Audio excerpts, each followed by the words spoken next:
बहुत अच्छा सवाल है कि इस्लामिक कानून में इस्लामिक गवर्नमेंट के क्या हुकूक है गैर मुस्लिम के मुतालिक और माइनॉरिटी के गैर मुस्लिम के क्या हुकूक है उस इस्लामिक रियासत के।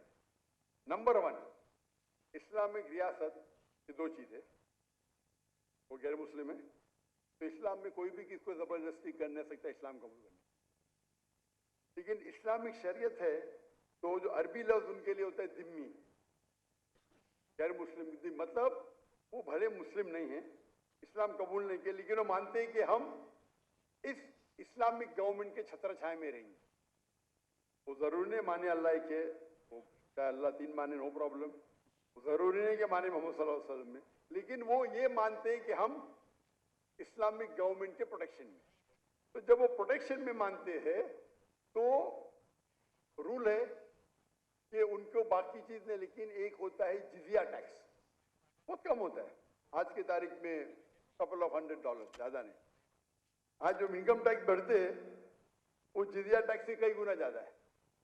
तो जिजिया टैक्स मतलब आप मानते हैं कि आप अंडर प्रोटेक्शन है इस्लामिक लॉ में। तो आप एक बार प्रोटेक्शन में आ गए तो कोई भी आपको परेशान करे तो वो इस्लामिक हुकुम, इस्लामिक गवर्नमेंट का ड्यूटी है कि आपको प्रोटेक्ट करे। अगर कोई भी आपके घर में चोरी करे तो उनकी ड्यूटी है उसको पकड़े, आपको कोई नुकसान करे तो उससे रोकना उनकी ड्यूटी है, चाहे मुस्लिम हो या गैर मुस्लिम। और मिसाल है हज़रत उमर रज़ियल्लाहु अन्हु की, जब वो खलीफा थे तो 10 मुसलमान एक यहूदी लड़की को मारते, कत्ल करते, 10 के 10 को पेनल्टी, कत्ल, मुसलमान थे, यहूदी लड़की को मारते हैं, कत्ल करते, मुस्लिम 10 मुसलमान यहूदी लड़के कत्ल करते, नाजायज था, सारों को सजाए मौत, ये इस्लाम का कानून है। तो जिस तरीके से बाकी मुसलमान को प्रोटेक्ट होता है, हर गैर मुस्लिम को ज्यादा, क्योंकि इज्जत का सवाल है, ज्यादा होता है। क्यों? क्योंकि आप हमारे अंडर प्रोटेक्शन में हैं, और अगर जंग होती है वो मुस्लिम मुल्क के दूसरे के साथ, आपको जंग में आने की जरूरत नहीं। बाकी मुसलमान चाहे डॉक्टर हो, चाहे इंजीनियर हो, चाहे करोड़पति हो, अगर खलीफा ने कहा आपको जंग में हिस्सा लेना है तो लेना लाजिम है, उनके लिए कोई एस्केप नहीं। लेकिन गैर मुसलमान के लिए वो अपने घर पे सुकून से रह सकते, दे विल बी प्रोटेक्टेड। तो आप कंपेयर करो, आप इतना इनकम टैक्स देते आम शहर में फिर भी प्रॉब्लम होता है, यहाँ जिजिया दो, मानो यू आर वेल। इसीलिए आप हिस्ट्री देखेंगे, सहाबा के दौर, खुलफा राशिदीन के दौर, गैर मुस्लिम चाहते थे, इनवाइट करते थे गैर मुस्लिम, यहाँ आके भाई हमारे राज्य को निकालो, आप आके रूल करो। खत लिखते थे हमारे खलीफा को, आप यहाँ हो। जब वो आते थे, कुछ लोग मुसलमान बनते थे, कुछ नहीं बनते थे। जो लोग मुसलमान नहीं बनते थे वो भी लेकिन सुकून की नींद सोते थे। तो इस्लाम जो स्प्रेड हुआ, ये हमेशा जो हिस्ट्री में बता तलवार तलवार, ठीक कुछ तलवार हुई, ऐसा नहीं कि नहीं हुई, लेकिन अक्सर जो फैला वो अमन के साथ फैला। हमारे ताजिर जाते थे, उनको दिन अच्छा लगा, मान लिए। मलेशिया, इंडोनेशिया, कोई मुस्लिम आर्मी नहीं है।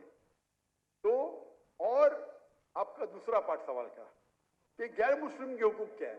गैर मुस्लिम के हुकूक ये है क्या वो देखे और रूल को फॉलो करे, जो कानून है उसको फॉलो करे।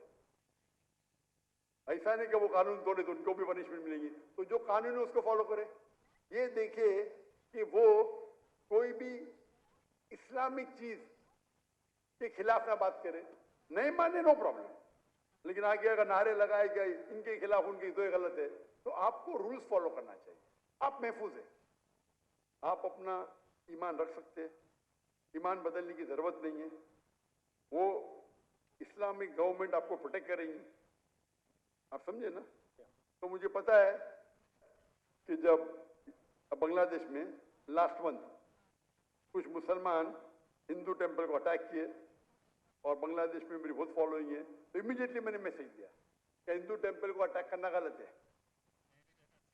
कोई भी प्लेस ऑफ वर्शिप, चाहे गुरुद्वारा हो, चाहे मंदिर हो, चाहे चर्च हो, चाहे यहूद का हो, अटैक नहीं कर सकते। अगर सिर्फ फितना या कुछ कर रहे तो अलग बात है, लेकिन आमतौर पे अगर कोई भी प्लेसेस ऑफ वर्शिप है वो इस्लामिक मुल्क में महफूज है, महफूज है। तो ये इस्लामिक कानून है, आप समझे ना। तो इन आप जितने भी रिलीजन देखेंगे, आप पास्ट में देखो क्रूसेडर्स ने क्या किए, कितने लोग का कत्ल किए। तो आप इस्लामिक देखेंगे, कुछ लोग अच्छे मुस्लिम नहीं थे, लाइक मोहम्मद बिन गजनवी, उन्होंने काफी टेंपल को लूटा, लेकिन मस्जिद को भी लूटा। वो लुटेरा था, मुस्लिम नहीं था, वो डाकू था, मुस्लिम नहीं था, आप समझे ना। तो हमारी हिस्ट्री बुक में लिखे टेंपल लूटा, अरे भाई मस्जिद को भी लूटा उसने, आप समझे ना। तो हमारे पास बैड एपेंस भी है, लेकिन नहीं तो आप तारीख पर पढ़ेंगे तो मुस्लिम रूल में सब लोग खुश थे। आपको पता है जब मुगल ने इंडिया को रूल किया, मुगल ने जब इंडिया को रूल किया, इंडिया को कहते थे सोने की चिड़िया, और पाकिस्तान भी इंडिया के साथ था, एक देश था, बराबर। 800 साल, 1000 साल जब मुगल ने उन्हें आके रूल किए, उनने इंडिया को बढ़ाया, अमीर बनाया। दुनिया का 25% जीडीपी सिर्फ हिंदुस्तान था, एक शहर, पॉपुलेशन भी कम थी। जब ब्रिटिशर्स आए क्या कि लूटे इंडिया की शहर, पूरी दौलत को लेके गए, कोहिनूर हीरा लेके। मुगल जब आए तो इंडिया को अपना घर बनाए, हिंदू के साथ भाईचारा था, कंट्री इकोनॉमी बढ़ी, सब लोग पावरफुल थे। जब ब्रिटिशर्स आके लूटे तो ब्रिटिशर्स ने पूरी दौलत लेके गए, हमको गुलाम बनाए, हमारे में हम तफर्रुक पैदा किए, डिवाइड एंड रूल। आज की गवर्नमेंट यूके को तारीफ करती है और मुस्लिम को गाली देती है। जिसने हिंदुस्तान शेयर को इतना ऊपर किया उसको गाली देती है, और जिसने लूटा उसकी तारीफ करती है, उसकी चाटती है। इसके ऊपर एक हिंदू शशि थरूर, वो पहले मिनिस्टर था, मेरा दोस्त भी है माशाल्लाह, उसने किताब लिखी इंडिया अंडर ब्रिटिश रूल, ऐसे टॉपिक ऐसा कुछ था। और वहां साबित किया कि जो मुसलमान इंडिया में आए, इंडिया को अपना घर बनाए, इंडिया को दुनिया का सबसे ताकतवर मुल्क बनाए, सबसे रिचेस्ट मुल्क बनाए, ब्रिटिश लूट लिए, गरीब बना दिए एकदम। और लोग को, और ब्रिटेन में उनके किताब में सिखाया जाता है Britishers go out and educate the people. झूठ लिखते हैं, झूठ लिखते, चोरी करते जाके बाहर, गुलाम बनाते लोग को, और बोलते हम उनको फायदे के लिए जा रहे हैं। जब ऑपोजिशन आया तो जाते जाते भी देश के 2 टुकड़े कर दिए, तीन टुकड़े कर, डिवाइड एंड रूल। तो जो आपका सवाल है कि इस्लामिक लॉ के अंदर गैर मुस्लिम सबसे ज्यादा महफूज है, इंशाल्लाह आपसे भी इंशाल्लाह करूंगा। तो मेरे नजदीक तो आप मुसलमान हैं, जरूरी नहीं कि पब्लिक के सामने बोलना, लेकिन बोलेंगे तो इंशाल्लाह अमल और अच्छी तरीके से कर सकेंगे। तो उसका इंतजार करूंगा मैं इंशाल्लाह। जज़ाकल्लाह, शुक्र।